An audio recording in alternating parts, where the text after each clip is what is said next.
I got to admit, the end of the Fever Mercury game made me sit up for a second because it got a little spicy with Caitlin Clark having an interaction with Dewanna Bonner out on the middle of the floor, sort of waving her back to the bench. Caitlin Clark just turned a sideline spat into a headline. If you like short WNBA breakdowns, subscribe and stay with me. Today, we unpack the Bonner-Clark clash and why one gesture overshadowed the scoreboard. Now, we all know that the Indiana Fever is trying to make a push for the playoffs. We've been getting mixed signals coming out about Caitlin coming back, about Caitlin being, somewhat ready to go. Then we got Stephanie White saying it's day-to-day again, basically. Well, I'm here to tell you, Caitlin Clark is not shying away from making headlines. Instant regret arrived in a second. The end of the Fever Mercury game produced a moment so compact and decisive, it rewired the narrative of the night. Dewanna Bonner approached the sideline, exchanged words, and Clark returned a single dismissive hand wave. That small, contemptuous motion was clipped, looped, and spread across feeds until it became the enduring image of the matchup. Editors favored that frame because it reads plainly and emotionally, which makes it perfect for short-form platforms. In 10 seconds of replay, nuance evaporated. Plays that actually swung the scoreboard were buried under a single, repeatable gesture. For teams and players, the lesson is brutal.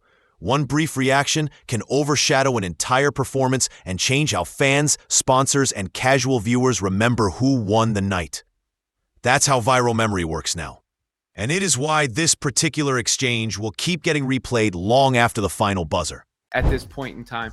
But that interaction stood out to me for a couple of reasons. I mean, number one, obviously, is the history there, where Dewanna Bonner was on the Fever for a cup of coffee and then winds up on the Mercury.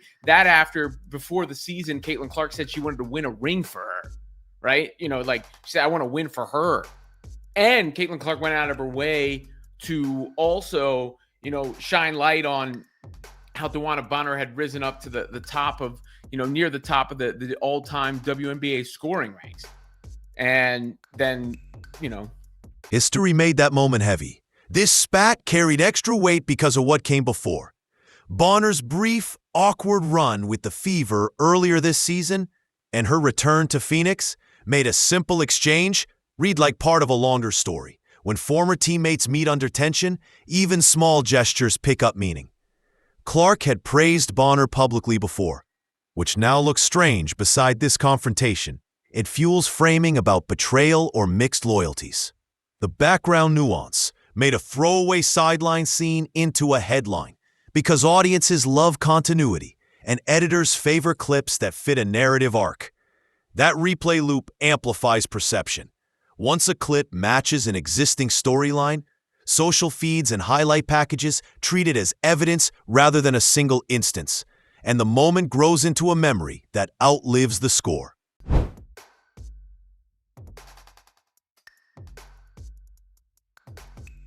The cameras chose a villain. The broadcast frame became the bookmark for this game because it captured a single, readable reaction from Clark that editors could loop. Producers picked that moment and repeated it until viewers treated the short clip as the main event. A pointed voiceover or replay cadence can harden interpretation.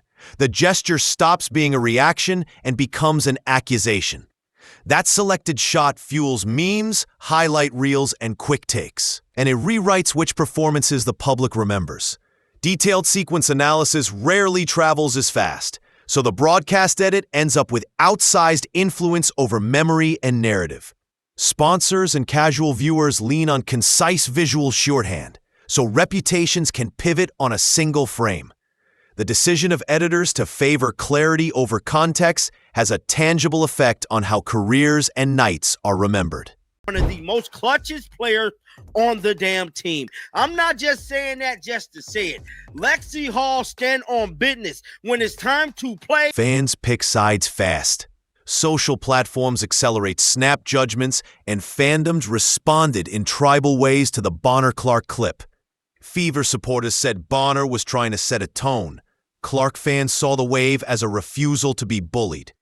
Neutral viewers treated it like spectacle, and algorithms amplified the loudest takes. Highlights simplify complex games into shareable moments, and the rapid flow of clips and reactions leaves little room for nuance to catch up. Creators and fan accounts quickly remix the clip into memes and bite-sized commentary that harden the initial interpretation into public perception. That feedback loop makes reversing a first impression difficult, even when a fuller look at the game offers a different conclusion. The consequence is tangible. Players can see reputations shift overnight, and teams find their broader season stories eclipsed by single, repeatable images that drive conversation more than consistent performance. Referees and narrative blind spots. The clip landed amid long-running critiques about how officials handle Clark's games.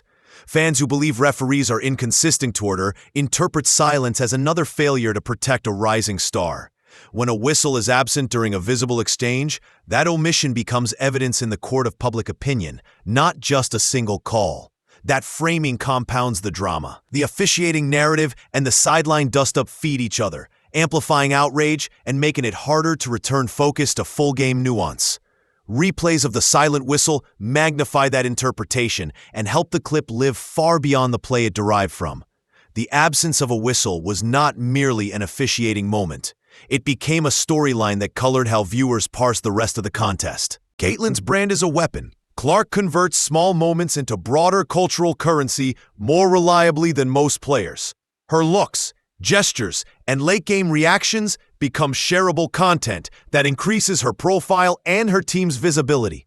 Opponents who try to intimidate her risk providing free material that amplifies her brand rather than weakening it. In Bonner's case, a short dismissive wave became an asset for Clark. It traveled faster than any box score headline could. That media-savvy advantage forces rival teams to consider the optics of confrontations as part of game preparation. That attention can shift focus from team outcomes to individual branding, altering how players weigh confrontations. Media cycles reward repeatable moments, and their value compounds. Each viral clip makes the next one more potent.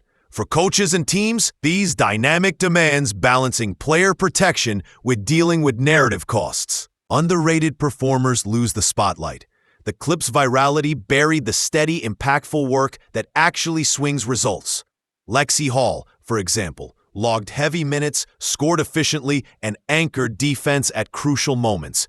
Those contributions mattered more to the final outcome than a momentary sideline exchange. Yet highlight culture prizes spectacle over steady contributions, so her consistent impact did not travel like a viral moment. That mismatch creates a real problem for role players who do the hard, unglamorous work that wins games but rarely generates memorable clips. This gap matters because recognition influences marketability, fan support, and how teams value role players over the long run. Teams that rely on depth and cohesion may see their efforts obscured by short viral loots, and that can skew public evaluation of who actually earned a win. Celebrating depth becomes a strategic necessity in an era that rewards spectacle. Poaching in the bigger team story, the Fever's pattern of vague day-to-day updates and rotation puzzles created a narrative vacuum that made sideline drama more attractive for viewers. When team communication is unclear, audiences search for visible storylines to explain performance, and a petty exchange fills that demand efficiently. Coaches managing injuries, minutes, and media need to consider how communications shape the public lens, because inconsistent messaging amplifies speculation and drama. Clearer rotation logic and transparent status reports reduce the space for gossip and make it harder for a single clip to dominate the narrative. That means leadership must manage both tactical planning and public narrative. Discipline keeps the season arc intact. Coaches who communicate transparently reduce speculation and help focus attention back on results. Veteran anxiety meets rising talent. This exchange fits a recurring sports pattern where experienced players push back against rising cores that shift attention and opportunity. Veterans sometimes react physically or verbally when they feel a roster's balance or cultural identity is threatened. And those reactions are often framed as gatekeeping by younger fans. The Mercury Fever dynamic felt like that template, a veteran group defending its relevance while a young Fever core draws headlines and commercial energy. When those clashes are captured and amplified, they become shorthand for generational friction. and social platforms convert them into serialized drama that keeps audiences returning. Those dynamics have historical precedent across sports, and social media now turns episodic friction into an ongoing saga that can define a season's narrative. Teams must anticipate that pushing back creates headlines that outlive any tactical gain. Memes rewrite memory. When a clip goes viral, it is remixed into captions, short edits, and reaction content that often becomes the primary public memory of a game. A repeatable image like Clark's wave gets replayed, captioned, and turned into shorthand for the entire matchup, while sustained performances get no such economy of attention. That life cycle accelerates the forgetting of context and rewards the most concise, portable frame rather than the truest account. For veterans, one poorly timed moment can eclipse a consistent body of work and alter how casual fans and media remember a season. Corrective content exists, but it travels slower than a meme, so initial impressions frequently harden into lasting reputations. This asymmetric attention economy forces players and teams to be mindful of optics and public response. Memes travel fast and stick. What this means for the league. This clip shows how modern sports coverage can let a viral moment overshadow on-court accomplishments.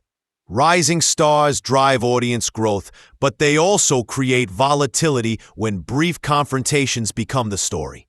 To preserve season-long narratives, the league benefits from consistent officiating and coordinated messaging across teams and broadcasters, so that single frames do not dominate perception. Marketing, officiating, and team messaging should be aligned to keep focus on competitive progress rather than cyclic spectacle. Coordinated action builds fan trust and helps ensure that growth comes from sustainable narratives, not fleeting controversies. They should add clearer post-game communication and quick context pieces so single moments do not define a season. How the league responds will determine whether attention converts into sustainable value or recurring distraction. Final takeaway and next plays. Viral, instant regret moments will continue as long as short-form platforms prize clarity and repeatability over nuance. Players should avoid giving opponents ready-made content. Subtle gestures and heated sideline reactions can be recycled into a narrative that outweighs a full game's work. Teams must prioritize clearer communications about rotations and injuries so that viewers have fewer gaps to fill with speculation and viral clips. Leadership that aligns media messaging and enforcement reduces the risk that one frame defines a campaign. Fans should seek full game context before accepting a looped clip as the final judgment. Quick context pieces and clear post-game lines limit misinterpretation. Taken together, those steps lower the odds that a single clip becomes a season headline and help preserve meaningful narratives about team progress. Quick question for you, friend. Did Bonner fumble a chance to set a tone, or did Clark simply seize an opening like champions do? Drop your take in the comments, like the video, and subscribe so you do not miss the next breakdown.